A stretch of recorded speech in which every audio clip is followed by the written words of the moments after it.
साथियों, अगला कार्यक्रम रविंद्र जानी जी का है, जिन्हें हम कॉमेडी के नूर, कॉमेडी के बादशाह रविंद्र जानी जी होंगे, जो हमें गुनगुनाएंगे, हंसाएंगे, बहुत सारे खीसे कहानियां सुनाएंगे, बहुत सारे गीत सुनाएंगे।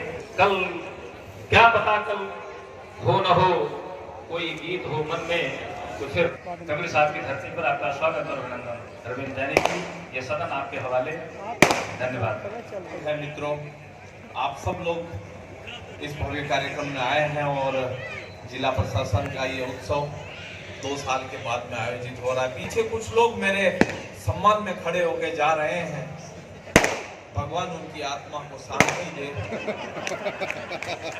मैं आप सबको प्रणाम करना चाहता हूं। मैं 8 साल पहले इस कार्यक्रम में आया था और 8 साल के बाद में अब आया हूं। अच्छा, वो पहले आप लोग जानते हैं, वो हाथ ऊपर करके दिया। अच्छा, आप लोगों ने सुना 8 साल पहले। बहुत बहुत धन्यवाद, आप पहचान गए हैं। आपने टोपी उस टाइम वही लगा रखी थी जो आज भी वही लगा रखी है।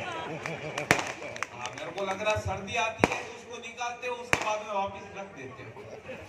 बहुत अच्छा है। पटाखे भी चल रहे हैं। मैं अभी आपको बता देता हूँ, ये फोटो कल पेपर में छपेगा। उसके बाद में क्या होगा, ये फोटो कल पेपर में छपेगा। 4-6 दिन बाद में ये फोटो रद्दी में चला जाएगा। उसके बाद में जो आप में से जो भाई रहते हैं सड़क पर लोरी लगाते हैं, लोरी जिसमें मान है, क्योंकि ये धरती अपने आप में ऐसी है। युग के दृष्टा थे तुम, युग की लकीर हो गए। युग के दृष्टा थे तुम, युग की लकीर हो गए। ज्ञानियों की प्यास बुझाई ऐसा पावन नीर हो गए। युग के दृष्टा थे तुम, युग की लकीर हो गए। ज्ञानियों की प्यास बुझाई ऐसा पावन नीर हो गए। फूलों में गुलाब और रंगों में अबीर हो गए। जिसने पा लिया साक्षात ईश्वर को, जिसने छू लिया ज्ञान के सागर को, वो सारे जहां में संत कबीर हो गए। मैं पुलिस का बहुत सम्मान करता हूँ, क्योंकि सर वो पिछले साल वो कोरोना का जो मामला था, माहौल चल रहा था, उस टाइम में बाहर निकल गया था, तो पुलिस के लोगों ने मेरे को 8-10 वैक्सीन लगा दी साथ में। तब से ही मैं प्रणाम करता हूँ। और मैं एक बात कहना चाहता हूँ। अच्छा, एक बात ये कहना चाहता हूँ, मेरे खुद के मित्र है, वो पुलिस में है। पिछले दिनों मेरे से मिले तो मैंने पूछा क्या हालचाल है। बोले यार हालचाल क्या, खा के रात भर दौड़ना पड़ता है। मैंने क्या हुआ? बोले यार शहर में चोरियां हो रही है, हमें रात भर दौड़ना पड़ता है। तो मैंने कहा यार एक काम करो, वो सूंघने वाले कुत्ते पाल लो, वो 2 मिनट में सूंघते सूंघते चोर को पकड़ लेते हैं। तो पुलिस वाले मित्र ने कहा, बोले यार पाल के देख लिए, पट्टे सूंघते सूंघते पुलिस थाने में आ जाते। ये सिस्टम है। दिनों की बात है, अमेरिका में एक प्रतियोगिता का आयोजन किया गया। उसमें 3 देशों की पुलिस ने हिस्सा लिया। जापान की पुलिस थी, अमेरिका की पुलिस थी और भारत की पुलिस थी। और भारत की पुलिस में भी यूपी की पुलिस गई थी प्रतिनिधित्व करने। और शर्त ये थी डीएम साहब कि जंगल में शेर को छोड़ा जाएगा, और जिस देश की पुलिस सबसे पहले पकड़ के लेके आएगी उसे $2 लाख का इनाम दिया जाएगा। सबसे पहले अमेरिका की पुलिस गई। अमेरिका की पुलिस आप लोग जानते हैं बहुत तेज है। इंटरनेट से सेटिंग करी उन्होंने, मात्र 15 मिनट में लोकेशन निकाल ली और जंगल में से शेर को पकड़ के लेके आ गए। उसके बाद में जापान की पुलिस गई। जापान की पुलिस भी बहुत तेज है, मात्र 14 मिनट में इंटरनेट से लोकेशन निकाली और शेर को पकड़ के लेके आ गए जंगल में से। उसके बाद में अपने इंडिया की पुलिस गई, यूपी की पुलिस गई, 2 दिन तक नहीं है। और पुलिस को, इंडिया की पुलिस को ढूंढने के लिए जापान और अमेरिका की पुलिस गई और उसे भी पूरे के पूरे 3 दिन लगे। पर जब वो नजारा जो देखा वो हैरान कर देने वाला था। अगर मजा आए तो फिर यूपी पुलिस के सम्मान में ताली बजाना। जब नजारा उन्होंने देखा अमेरिका और जापान की पुलिस ने, तो वो हैरान कर देने वाला था। वो इंडिया की पुलिस के दरोगा ने, वो दूर घने जंगल में इंडिया की पुलिस के दरोगा ने एक भैंस के बछड़े के कान पकड़ रखे थे और पीछे से 2 जवान डंडों से उस बछड़े को पीट रहे थे और साथ में बोल रहे थे, बोले कबूल कर तू ही शेर है, कबूल कर तू ही शेर है। तो ये यूपी की पुलिस है जिसने बड़े बड़े मामलों में सुधार किया है। देखो एसपी साहब वो बजवा दिए मैंने है नहीं जरूरी है। अरे मैं तो कॉन्फिडेंस का आदमी हूँ। डीएम साहब बैठे हुए हैं, एसपी साहब बैठे हुए हैं, हमारे प्रशासनिक अधिकारी बैठे हुए हैं, सर आप बड़ी पोस्ट पर है, एडीएम साहब बैठे हुए हैं, एसडीएम साहब बैठे हुए हैं। तो मैंने यहाँ पर चेंज देखा है, इस जगह पे इस जिले में मैंने चेंज देखा है। यहाँ पर जो अतिक्रमण थे वो छूट गए हैं, माफिया लोग चले गए हैं और चारों तरफ सुंदरता का माहौल है। तो इसका क्रेडिट जाता है आपके अपने युवा आईएएस ऑफिसर, आपके अपने संत कबीर नगर के जिला अधिकारी प्रेम रंजन सर को। वो हमारे बीच में बैठे हुए हैं। मैं ये चाहता हूँ कि इतनी तालियां नहीं होनी चाहिए, आपके जिला अधिकारी हैं तो तालियां भी आपकी बड़ी होनी चाहिए। एक बार तमाम लोग डीएम साहब के सम्मान में उनको तालियां बजाएं। बिल्कुल ये ताली बजवानी जरूरी थी, क्योंकि पेमेंट वाला मामला इधर ही फंसा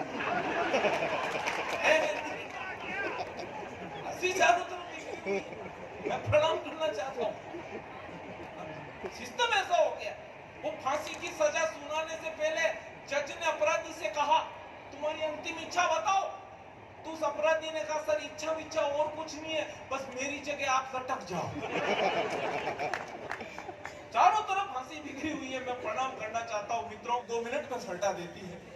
अच्छा, इन महिलाओं की सबसे बड़ी विशेषता आपको बता रहा हूँ, आप सब लोगों को मालूम नहीं होगा। इनकी सबसे बड़ी विशेषता यह है, किसी भी महिला से उम्र पूछ लेना कभी सही नहीं बताएगी। आज ही की बात बता रहा हूँ, मैं इधर गोरखपुर से आ रहा था, ट्रेन की बर्थ पर मैं ऊपर लेटा हुआ, नीचे दो तीन महिलाएं बैठ के बात कर रही। तो पहली वाली ने दूसरी वाली से कहा, बोले बहन तुम्हारी उम्र कितनी होगी? तो उसने कहा कुछ नहीं, मैं 30 साल की हूँ, जबकि 40 का आंकड़ा पार कर चुकी थी। दूसरी वाली ने बताया, बोले मैं तो 25 की हूँ, जबकि अर्धशतक ठोक चुकी थी। मेरे से रहा नहीं गया, मैं धड़ाम से नीचे गिर पड़ा। वो बोली क्या कर रहे हो? मैंने कहा मैं जन्म ले रहा हूँ। 4 विशेषताएं बता रहा हूँ महिलाओं। तो रोना, और रो के हार जाए तो सोना, और सो के हार जाए तो उठना, और पति से कहना मैं मायके चली जाऊंगी तुम देखते रहना। सिस्टम ऐसा हो गया। सारे लड़के लड़कियां मकर संक्रांति की 14 जनवरी वाले दिन सारे लड़के लड़कियां छत पे खड़े हो जाते हैं और पतंगे उड़ाते हैं। अच्छा, पतंगे उड़ाते हैं तो कहीं न कहीं पेच लड़ ही जाते हैं। और जस्ट 1 महीने बाद आता है वैलेंटाइन डे, यानी कुंवारे लोगों की एकादशी। उस दिन सब लोग एक दूसरे को फूल देके प्रेम प्यार का इजहार करते हैं। मैं पिछले साल की बात है, मार्केट में गया, 180 रुपए रेट चल रही। गुलाब के फूल की रेट बहुत महंगी हो जाती है। मैं मार्केट में गया, 180 रुपए चल रही। मैंने कहा इतना महंगा कौन खरीदे? अपन ने अपनी चेसिस के अनुसार एक 5 रुपए में प्लास्टिक का ही खरीद लिया और निकल पड़ा। मैंने कहा टिकाएंगे। घूमते घूमते 4 बज गई, कोई दिखाई नहीं दिया।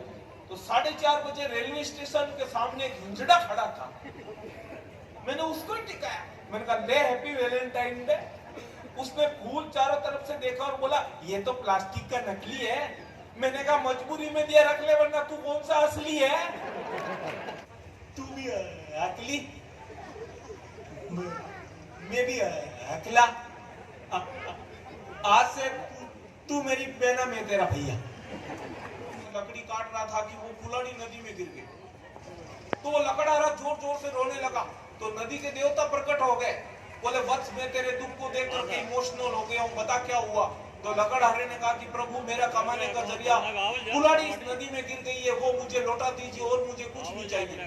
तो नदी के देवता अंदर गए और अंदर जाकर के सोने की कुलाड़ी लेके आए।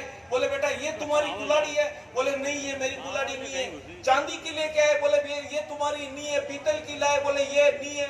लास्ट में जब वो लोहे की कुलाड़ी लेके आए तो लकड़हारे ने कहा कि हाँ प्रभु यही मेरी कुलाड़ी है। और नदी के देवता ने प्रसन्न होकर के 4-5 कुलाड़ियां उसको दे दी। 8 किलो सोने की कुलाड़ी मिलने के बाद में लकड़हारा अमीर हो गया, बट फिर भी उसने लकड़ी काटना नहीं छोड़ा। अब जब भी वो जंगल में लकड़ी काटने जाता तो अपनी पत्नी को भी साथ ले जाता। एक दिन की बात है, लकड़ी काटते काटते कोहनी का टल्ला लगा, पत्नी नदी में गिर गई। तो लकड़हारा फिर से जोर जोर से रोने लगा। तो फिर से नदी के देवता प्रकट हो गए, बोले वत्स इस बार क्या हुआ? तो नदी के देवता से लकड़हारे ने कहा कि प्रभु मेरा सब कुछ मेरी पत्नी से नदी में गिर गई है, वो मुझे लौटा दीजिए और मुझे कुछ नहीं चाहिए। तो नदी के देवता अंदर गए और अंदर जाकर के सुपरस्टार मॉडल कैटरीना कैफ को लेके आए। बोले बेटा ये तुम्हारी पत्नी है? लकड़हारे ने कहा कि हाँ प्रभु बाबू यही मेरी पत्नी है। तो लकड़हारे से नदी के देवता ने कहा कि बेटा मेरे को पता है तू झूठ बोल रहा है, पर मैं ये जानना चाहता हूँ कि तू झूठ क्यों बोल रहा है। तो लकड़हारे ने कहा कि प्रभु झूठ नहीं बोलता तो क्या करता, मैं इसके लिए मना कर देता तो आप मल्लिका शेरावत को लेके आते, बाद में राखी सावंत को लेके आते, और लास्ट में जब मेरी पत्नी को लाते और मैं कहता कि यहाँ ये मेरी पत्नी है, तो आप फिर से भावुक हो जाते और साथ में चारों पांचों मेरे को टिकाते, जिसका मेंटेनेंस संभव नहीं है। बेटियों को आज भी कुछ लोग जब ऐसा समझते हैं, भेदभाव करते हैं, तो वो गलत है, ऐसा नहीं करना चाहिए। आजकल हम सभी लोग बेटियों को भी उतना ही सम्मान देवे जितना बेटों को देते हैं। तब 4-6 पंक्तियां मैं माताओं बहनों के सम्मान में पढ़ता हूँ, सुनिएगा। मैं गाने की कोशिश करता हूँ, मैडम गा रही थी तो आप लोगों को ऐसा लग रहा था जैसे बांसुरी बज रही हो, और मैं गाऊंगा तो ऐसा लगेगा जैसे बांसुड़ा बज रहा हो। नहीं सही बता रहा हूँ, क्योंकि वो मैडम गा रही थी, बहुत सुरीली गा रही थी, उनके कंठ में ऐसा लग रहा था जैसे सरस्वती माता का वरदान है, और अपने कंठ में बाबा भैरवनाथ का। फिर भी मैं गाने की कोशिश करता हूँ, सुनिएगा।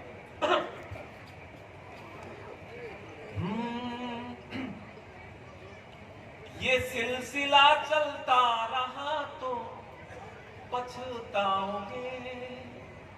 कन्या भ्रूण हत्या का ये सिलसिला चलता रहा तो पछताओगे।